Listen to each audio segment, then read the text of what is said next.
Welcome to Sales Chaos TV. My name is Dan Walchman. I am a business strategist, author, speaker, dude with unconventional ideas, runner sometimes. And my partner, co-host here is Todd Schnick. Yep, Todd Schnick with Intrepid Group, marketing strategist, teaching people to be intrepid marketers, writer, author, distance runner, speaker. Yeah, he stole my bio. Or actually, we pretty much have the same kind of bio, which is probably why we're co-hosting a show like this. Steal your bio. Called Sales. I think you did. I was his It's bio right first. Oh, that's true. He does have a little more experience than I do. You know what I'm saying? Yeah, thanks for that. As you know, the format of the show is 12 minutes of chaos. We're going to hit the button and we're live. And this week we have an interesting topic brought about by what we see the changes in selling in 2012. And the topic for today is about the job of the frontline sales manager.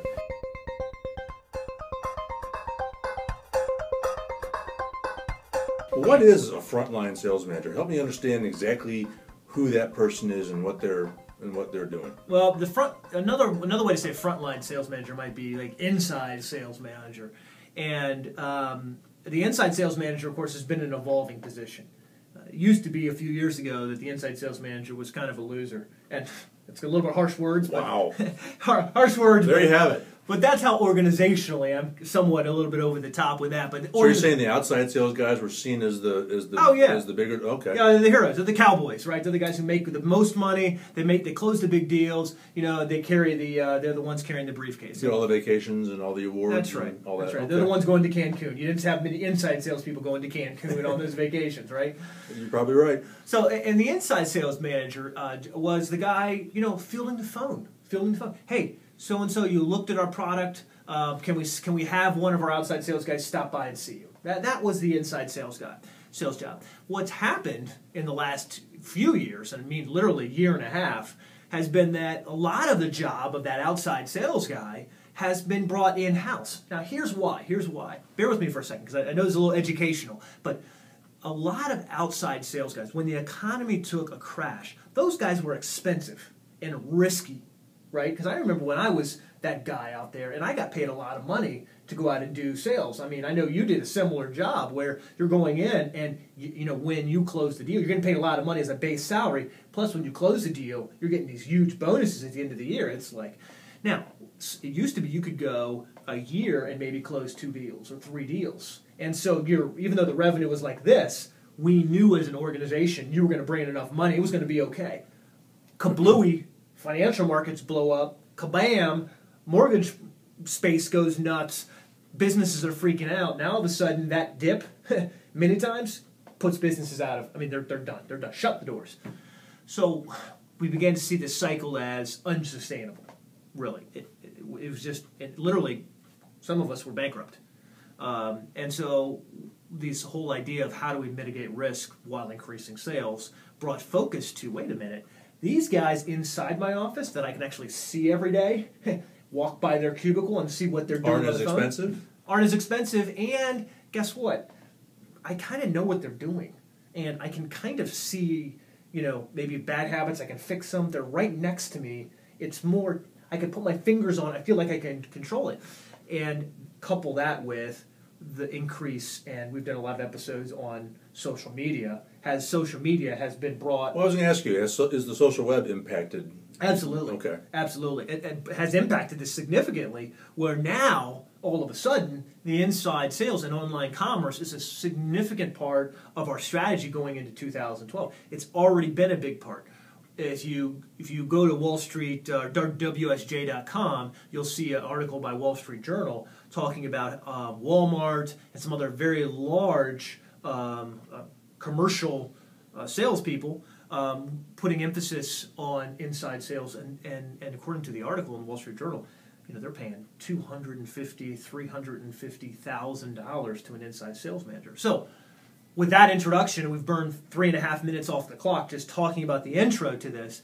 The topic is how do we make those inside sales managers or inside sales management departments more effective?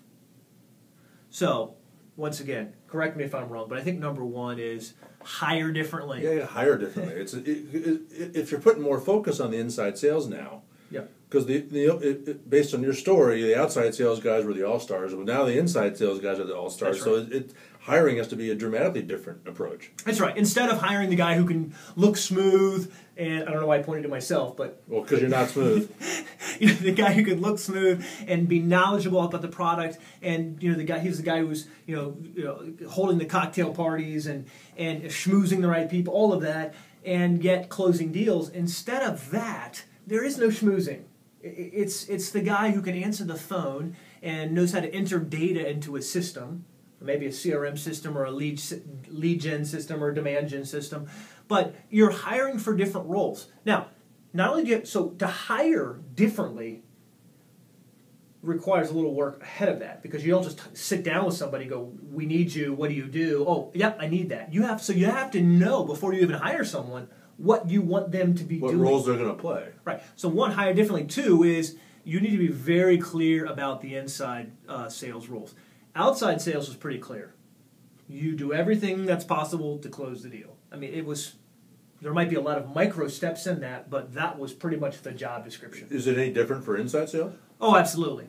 My belief is, and this might be controversial, given that we've had some episodes about this previously, is that the inside sales job is more about niche focus. It's about specific focus. So I think the ideal way to make a inside sales department efficient or effective is to take all the different things you're doing. Let's say you're answering the phone. You're sending answering support requests. You're responding to people who need help on Twitter and Facebook and other places where you're socially active. Socially active. And then you take those and you assign specific jobs to specific people. And so you don't have one person doing everything unless you're super small, and that's what you have to do. But to be truly effective, you have specific focus that you do. Yeah, see, I struggle with that because we've talked before about that we need to have more of a team that's out there serving a very malleable and differentiated marketplace, because everybody you interact with has different needs, different wants, different backgrounds, different problems. I struggle with the notion of having these segmented experts. I mean, I get it, but what happens if one day the Twitter guy is gone, and then what happens to the organization? I almost feel like there needs to be.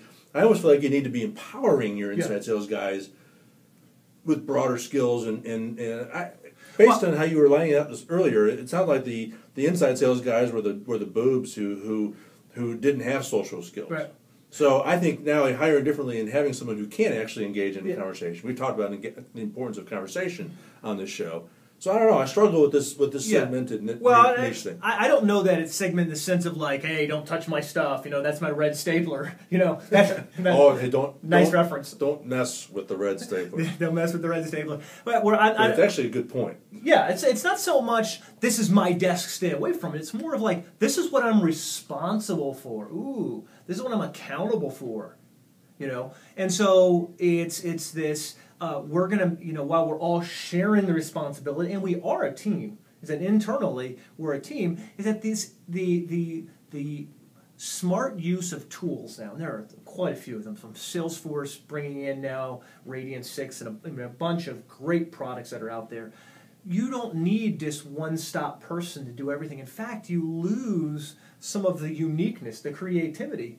What happens is that you have everybody, so if one person does everything or your team does everything, you lose some of that creativity. It kind of becomes mush. So if you have one person that's just in charge of designing and sending out your newsletters, and someone who's responsible for your follow-up campaigns in like a Marketo or a Loquo, your drip marketing, what you begin to see is while everybody has a sense of mission, a sense of purpose, is that you get this unique flair, this creativity, where when someone engages in different spots with your company, they get the same message, hopefully, right? The same. Well, that's sense critical. Of mission. Everybody has to be on the same page on that front. Absolutely. Right. But they also get this different flavor. They get this different style, different nuance. Yeah, I right. get that. You talk about the increased focus on inside sales implies a natural shift towards more of an online focus. Yes. And you mentioned this smarter use of tools. Yeah. And you mentioned some tools like Salesforce and Radiant 6 and all those kinds of different things. Implies, when you talk about hiring differently, you need to hire people who have an understanding of that data. Oh, yeah. That all the numbers and the statistics and the charts and the graphs that they're being fed from these tools there's money in that information that I think a lot of people aren't taking full advantage of it and aren't using. Well, that was point number 3. So that's exactly what was on my mind, which was number 3 is data. Data. Now, I happen to be a person who doesn't like data, but I have people on my team who love it and can handle it, because it's important. And you're right, there are all kinds of engagement statistics. Worked with one company where they were giving away free trials of their product, so you would think, wow, we're giving away all these free trials, it's amazing. When we looked at the data, less than 50% of the people who had trials were actually ever turning them on. So if you're a web company and you're giving away trials, you may think, wow, we've got new users. How engaged are those users? Like you said, there's millions of dollars sitting in that data. And if you don't have an inside person who's managing the data, right? This is why I say it's different. This is why you don't want that data person who wears the big glasses and is super brilliant to be doing your email marketing. Yeah. I want this creative genius to go and do beautiful newsletters and designs for me. But that data, when you look at, now what happens? Well, we were able to design a campaign for that company that had less than 50% in less than 30 days. The same stuff you do with your marketing, Intrepid, is that we were able to take it from less than 50% to almost 90%. So what does that mean? It means that sales team or that marketing team had twice as many leads that were actionable. But what made that happen? Was it increased focus and engagement with the customer? It was. Yeah, Exactly. that's all. That's right. That's why I think there needs to be a focus first on hiring people who can interact with freaking human beings. That's right. Yeah. That's right. And then, at the end of the day, I think that's the key point. And that's a key point in a lot of what we talk about. Well, a lot of key point with the articles you find here on the site is, there's a reason why we call it social media. And I joke and say when I was a kid, social media was my mom handing me a videotape. And the social was we're all getting together and watching it, right? That was our social media. But the reality is inside sales is going to play a role in 2012 bigger than it's ever been before. 1, hire the right people. 2, segment the job so that they know specifically what they're doing as part of a team. It's not like hiring a cowboy for outside sales who can do everything. And 3rd, really, really important, gather the data. Gather the data. 2, analyze the data. And then 3rd, when you think you've analyze it some more. But use it to improve your ability to interact and engage with human beings. That's right. And once again, we're all wound up and we've got like 10 seconds left. So... All right. Well, I guess that wraps this episode. Unfortunately, yes. I'm Todd Schnitt. You can find me at toddschnitt.com. You can find me at danwaldschmidt.com. So on behalf of Dan Walterman, I'm Todd Schnitt again. That wraps this episode. We'll see you next week on Sales Chaos TV.